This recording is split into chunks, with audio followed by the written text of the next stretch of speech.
does suggest, though, that there was a relationship here, that they were friendly at one point in time. If, in fact, this drawing is, as the Wall Street Journal suggests, something that Donald Trump did in his own hand, is it evidence of a crime? I doubt it.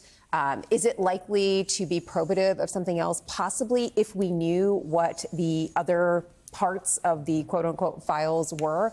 But right now, it's really just suggestive at a moment where this president is doubling down on the fact that I don't know this person, I've never had anything to do with this person, and then all of a sudden there is this particular drawing that apparently or allegedly has been done by him. I think it's important to continue to read from some of the reporting on this as well, because Jeffrey Epstein's girlfriend, according to the Washington Post, collected letters from Trump and dozens of Epstein's other associates for a 2003 birthday album, according to documents reviewed by the Wall Street Journal. And then this is what they write at the end of the article. They say it isn't clear how the letter with Trump's signature was prepared, but inside the outline of the naked woman was a typewritten note styled as an imaginary conversation between Trump and Epstein, written in the third person. And then they include the text, a voiceover. There must be more to life than having everything, the note began. Donald, yes, there is, but I won't tell you what it is. Jeffrey, nor will I, since I also know what it is. Donald, we have certain things in common, Jeffrey. Jeffrey, yes, we do, come to think of it. Donald, enigmas never age. Have you noticed that? Jeffrey, as a matter of fact, it was clear to me the last time I saw you. Okay. It was already creeping me out. I need to. I was weirded out when I read it, but listening to you was a whole new experience. So. Especially when you remember that we're talking about people who are victims here, and their cases have been adjudicated. Now, that is not necessarily what they are referencing. We don't have proof about the fact but the fact that that is running in parallel with this story gives it a certain heft and a certain importance that I want to make sure we don't skip over. Absolutely. I mean, this brings me back to what I was talking about with you all just a few minutes ago, which is that as Trump tries to push this whole thing has been a hoax pushed by Democrats, the reality is that it is not a hoax, that there is a very real, well-reported and documented story here. And I'm talking about Epstein as this broader case. An adjudicated story. An adjudicated story. There's a person in prison right now.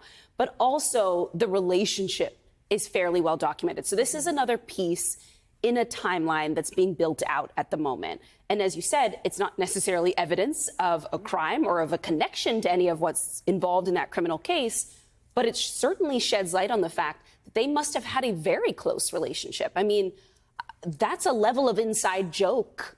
I've never written a friend a birthday note. I don't know. Is that how men say happy birthday to you? I don't know. It raises more questions than answers, which is why, one, I think, and we'll have to ask the Wall Street Journal, but one of the reasons that I think this even came out into the open at the Wall Street Journal, and we have, obviously we've confirmed we've been able to go with this, that the denials from the White House, from the president on down, about that there's nothing to see here, those denials brought us to this moment where we have this reporting.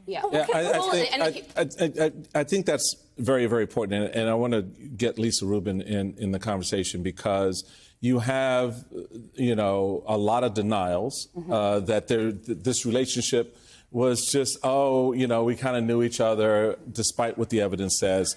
And it's very clear, Lisa, that President Trump is trying to do the distance as much as he can.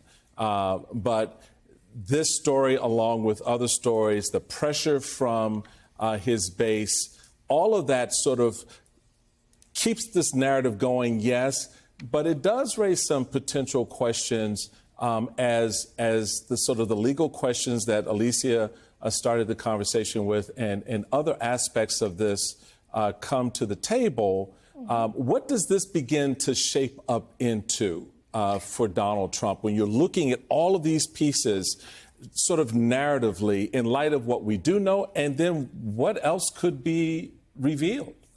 So, Michael, I want to separate between the political and the legal, because if we were dealing with a normal Department of Justice, this is a document that would never see the public light of day. And here is why.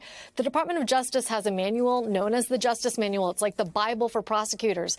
And one of the principles in that Justice Manual is that you don't publicly release information about uncharged individuals that could lead to basically impugning their reputations. It's the reason that the Mueller report, as it was originally released and even on successive versions of it, there was always certain information that was redacted. Why? Because you don't want to ruin the reputations of people that a Justice Department, or in that case, a special counsel, has decided are not worthy of prosecutions. But of course, this is not a normal Department of Justice.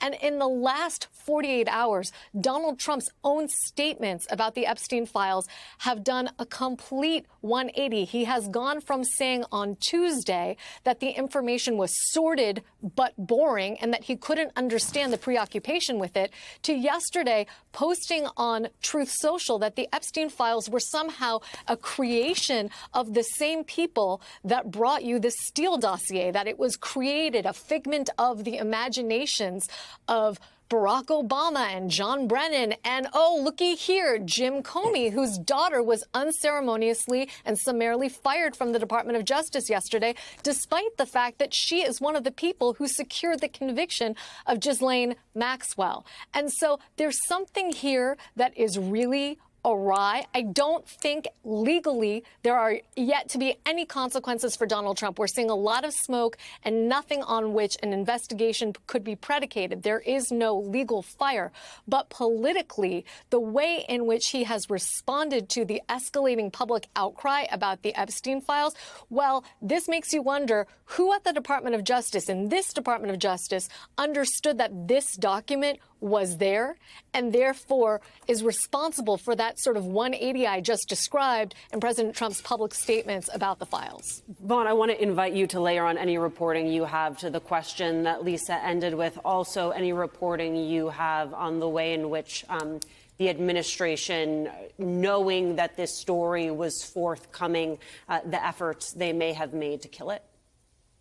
Well, we know from the Wall Street Journal that the president himself was on the phone and threatened to sue the Wall Street Journal if this was published. And in this situation, the Wall Street Journal moved forward with its reporting and published here the article. And I think that's important context when we note that CBS and its parent company settled a lawsuit over a 60 Minutes interview that the president filed back in 2024.